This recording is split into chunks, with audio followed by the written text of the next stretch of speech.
Hello, hello, hello. Greetings to you and to everyone. My name is Nikkole Salter. I'm an actress, playwright, educator, and advocate. But today, Gideon has got me to be a director here at the OPC Foundry Project. I'm really happy to be here. Gideon? Hello. Like what Nikkole said, I'm Gideon Jeph Wabvuta, and I am a writer and actor. And I wrote this play, One More Sunday, which is part of the OPC Foundry Project. And I am so excited because I got Nikkole to direct my play. And yeah, you've been fighting for years, and finally we got you. So I'm happy about that. I'm so happy about that. Gideon, I know this might be a little bit of rehashing, but just for the record, what inspired this play and how has this play found a home at Foundry? Obviously, the play is definitely inspired by my family, and it's aptly called One More Sunday because I kept on having this thought about like how Sunday was such a significant day in my family with regards to us going to church every single day. Mm. Sunday was such a programmed day. We knew exactly what was going to happen by the minute till we go back to bed at night. Um, so that became the inspiration with regards to even my family, my parents, my relationship with my parents, my relationship with my siblings, and that I took a lot from that. And I remember when I was invited into the Foundry Project and we kept on talking about, okay, which play am I going to bring? Which play am I going to bring? And I remember I did not want to touch this play. I really was at that space where I was like, okay, it's been a while. I haven't worked on this play in a long time. Do I have the mental strength to be able to dive back into it? Because I realized the last time I had tried to rework it, I just could not bring myself to be honest enough, to be truthful enough. And being somebody who loves OPC, it was just like a no-brainer. Finally, I was like, you know what? I think this is the great place. This is definitely a great place for me to be able to bring the play. And it has been great. It really has been great. I know OPC is a safe space, right? It makes you feel like, okay, everyone here loves me. I can be messy. I can be in process, or as someone said to me yesterday, my life in draft. This is my this is the version of me you get today. Especially when you're working on projects that are so really close to your heart, Gideon. Like I Yeah, feel like yeah. you're exposing so much about your personal self in a very explicit way, Yeah. not in metaphor, you Mm-hmm. know, Mm-hmm. like in a very direct way. And so I'm sure I speak on behalf of OPC, or I certainly speak on behalf of myself when I say it. How admirable and brave of you to Yeah. um, to trust that process and to trust us with that process. Speaking of process, at Mhm. OPC, they have a very supportive approach to the artist, very accommodating, right? They're like, what do you need? How can we help you? Which is hilarious to me because when I've been to OPC as a playwright, sometimes I'm like, why are you so accommodating? You should be pushing me, push, push, push. Like I can't take all this accommodation. What is this niceness? Stop it. So, what has the process been like for you as you've been delving into reworking? Yeah, it hasn't been easy. I have to say probably this is one of the kind of like toughest rewrites I've ever had to do because they demanded a lot from me emotionally. There's certain plays where you are distant enough from the subject that you can lean back and be able to say, oh, okay, I know what this from a technical point of view, from like a structure point of view, I know exactly what's supposed to be here and how it's supposed to work. But then when you kind of have to dive back into kind of like thoughts and memories and all of that and analyze how you actually feel about things, versus doing what feels right for the play. So that part was tough. But like you say, the support is what makes it so, so good. That's what made it easier. Just knowing. I remember there was a time I was talking to Sasha Emerson, our dramaturg, and she said to me, we're talking about the play. I was like, okay, I think you need to look at this play. You need to look at that play. I think they could help you think around the play and whatnot. And the next thing is like, hey, OPC can get you a ticket to go watch a live recording of this show. And I'm like you said, I was like, why are you guys being this nice? You're picking up all the excuses. Like, I need to have an excuse to say, oh, I didn't write that scene just because, right. But that was gone. And that is clever. They're not being nice. They're removing all excuse. Yep. So now here I was stuck watching the show and being like, okay, great. I have to actually do the work. And it was a grind, but there was a joy that came out of it, just being able to see the growth, just being able to see kind of like all those questions, start kind of like unraveling, and you're finding answers to the questions. And I mean, it's a play that I think I did not just grow as a playwright, but I think I also grew as a person, because there's so many things I discovered about myself that kind of freaked me out. So yeah, it's been a great process. Those are the best plays, Gideon, the plays that grow you.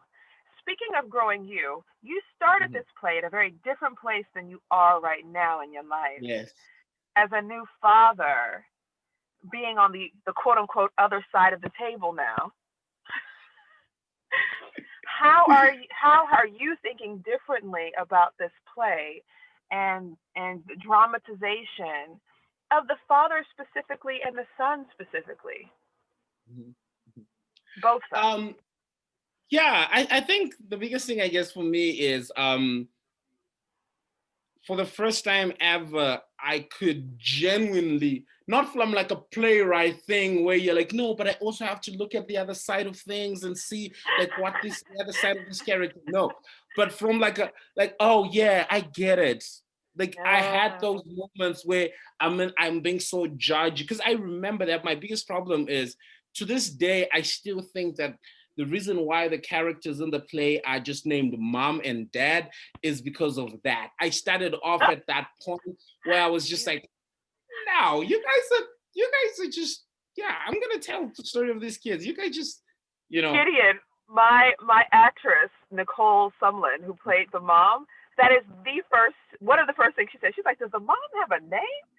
And I said, it just says mom. And I was like, I know. She does have a name. Keep reading. But yeah, that was definitely the initial kind of like impulse for just naming her mom and dad just being dad, because I do not think I had that outright connection. And also I had faces to the people that I was writing. So there was also kind of like me trying to be a little distant. If I just call them mom and dad, then they're not necessarily like that close to me. Right. Yeah. But then now, or being on the other side, I suddenly care. I suddenly care about, my own father's opinion. Like I suddenly care about, just how can I be able to actually see things from his perspective? Because I kept on going back to every time I was writing, I would ask myself, if my daughter was to do something like this, how was I going to react? Right. And then if I reacted in this particular way, why would I be reacting in that way? So now I have the one question after the other with follow-ups, with all that. And suddenly I care about how I am portraying. Not that I did not care before, but now I genuinely care. It's not just like, I'm just gonna, make you a level of ice cream just because it makes you likable if you like ice cream, because everybody likes ice cream. But now I genuinely want to find the reason why people should have an affinity for you. And it became quite important for me to be able to find how they change, how the parents change, what their arc is going to be, which point they come from, and where they're going to be at the end. That became very, very important more than anything else as I was writing. Wow. I think that showed in the choices that you make. I mean, some of those conversations at the end of the play between the mom and Tare, between mom and dad, when dad says, "I don't know anything anymore," you're like, neither do I. I don't know anything anymore. And that you had the courage to allow them to change, I think was helpful. I have a theory on story as being sort of the software to the body's hardware, right?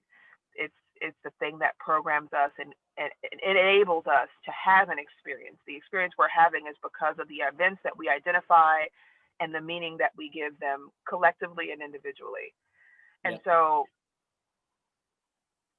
many people in the world have that thematic connection to your play around the oppressiveness of religion and their upbringing. From the talk after the reading to the talk we were having in the rehearsal room, like it's pretty pervasive and it's not exclusive to any particular religion. Like, well, I was Catholic, well, I was Jewish, well, I was Muslim, and you're just like, and y'all all basically had the same damn experience of oppression. I think people often stay there. Religion is oppressive, and that's the point that they're trying to make. And I really appreciated how, and your rewrites as well, but even before you had rewritten, just the effort to find validity in all of the points. It really makes a difference to the storytelling because it's a difference for me walking away challenged or not. And I think ultimately we want people to walk away from our work talking about the themes as they relate to their own lives. And I think everyone who encounters this play ends up talking about their own lives. So kudos to you, indeed. Thank you. And go ahead. No, I was saying that was one of the biggest things, I guess, when I was crafting the play, that I kept on thinking about. Like, obviously, I knew that it was such a personal play, but I remember that there were moments when, like, I would give a scene to a friend. I'd be like, "Oh yeah, that reminds me of something. Oh, that reminds me of me, like when I was growing up. Oh, this," and it became a quest to be able to say, okay, the more specific I make it, the more universal it becomes, where people are able to be like, okay, I get it because it is that specific to you, and it just, that just really helped. Well, Gideon, I'm incredibly proud of the man you've become. I can safely say when I met you, you were a young man. Now I've seen you blossom into your full expression, and I can't wait to see how that continues to evolve. I will not promise to direct anything else, but I will promise to bear witness to your evolution and to participate however I can. I think life is bringing you all these experiences, and you're only going to become even richer and more brilliant and more expressive and more bold and daring. I mean, I can't wait to see how all that comes to be. Thank you so much. Really appreciate it. It feels like full circle. I know. Let's not make it another, 5-10 years or whatever it's been. I agree.